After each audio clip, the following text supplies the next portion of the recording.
ஆம்பூரில் தற்போது நிலவரம் எப்படி உள்ளது என அங்குள்ள எமது செய்தியாளர் குதிப்பிடம் இப்போது கேட்கலாம். குதிப், வணக்கம். ஆம்பூரில் இப்போது அந்த பதற்றமான சூழ்நிலை தணிந்து விட்டதா? அங்குள்ள நிலவரம் எப்படி இருக்கிறது?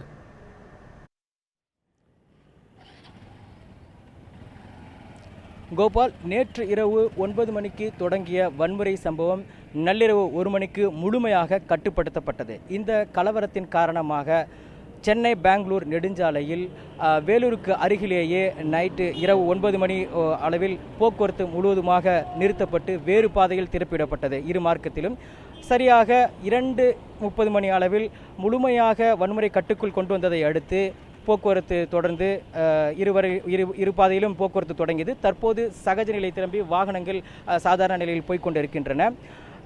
நேற்று இரவு 2:30 மணிக்கு ஷமீலினுடைய உடல் கொண்டு வரப்பட்டு சரியாக 3 மணிக்கு நள்ளிரவிலேயே அடக்கம் செய்யப்பட்டது. இதனை அடுத்து தற்போது காவல்துறையினர் முழுமையாக கல்வீச்சு மற்றும் வன்முறையில் ஈடுபட்டவர்களை கைது செய்யும் நடவடிக்கையில் ஈடுபட்டிருக்கின்றனர். பெண்கள் உட்பட ஏராளமானவர்களை தற்போது காவல்துறையினர் கைது செய்திருக்கின்றனர். முழுமையாக நகரம் கட்டுக்குள் வந்திருக்கிறது.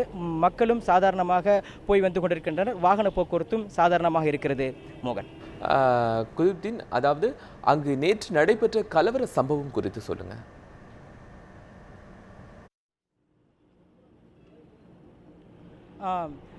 நேற்றிரவு 9 மணி அளவில், அதாவது நேற்று முன்தினம் ஷமீல் சென்னை ராஜீவ்காந்தி மருத்துவமனையில் இறந்துவிட்டதாக செய்தி கிடைத்தது. இதனையடுத்து நேற்று பிற்பகல் சில அமைப்புகள் ராஜீவ்காந்தி மருத்துவமனை முன்பு ஆர்ப்பாட்டத்தில் ஈடுபட்டனர்.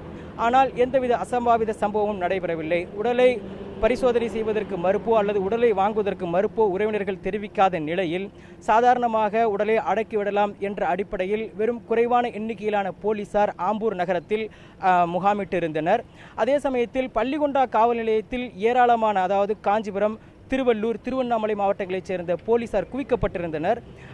வழியில் மறைத்து சடலத்தை ரோட்டில் வைத்து, சாலையில் வைத்து ஆர்ப்பாட்டம் எதுவும் நடந்துவிடக்கூடாது என்பதிலேயே போலீசார் கண்ணும் கருத்துமாக இருந்தனர். 9 மணி அளவில் சுமார் 200க்கும் மேற்பட்டோர் சாலை மறியலில் ஈடுபட்டவுடன் அப்போது இருந்த குறைவான எண்ணிக்கையிலான போலீசார் அவர்களை தடுத்து திருப்பி அனுப்பிவிட்டனர். ஆனால் அவர்கள் செல்லாமல் மீண்டும் சாலையில் வந்து வரப்போகக்கூடிய பேருந்துகளின் மீது கற்களை வீசி படுகாயங்களை ஏற்படுத்தினர். சாதாரண பொதுமக்களுக்கும் வாகனங்களுக்கும் சேதத்தை ஏற்படுத்தினர்.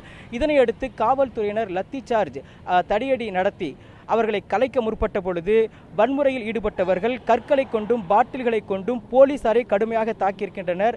இதில் 5 பெண் காவலர்கள் உட்பட 20 போலீசார் காயமடைந்திருக்கின்றனர். குறிப்பாக ஒரு போலீசாரினுடைய தொடையில் கத்தியால் வெட்டப்பட்டு அவர் ஒரு அபாயகரமான நிலையில் தற்போது மருத்துவமனையில் சிகிச்சை பெற்று வருகிறார்.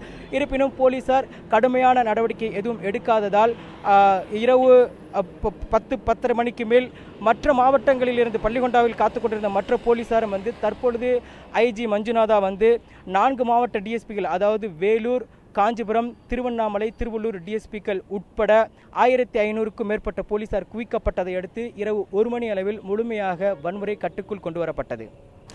குதுப்தீன், இந்த கலவரத்திற்கு காரணமாக அமைந்த ஷாகுல் அகமது காவல் நிலையத்தில் மரணமடைந்தனுடைய அந்த பின்னணி குறித்து சொல்லுங்க.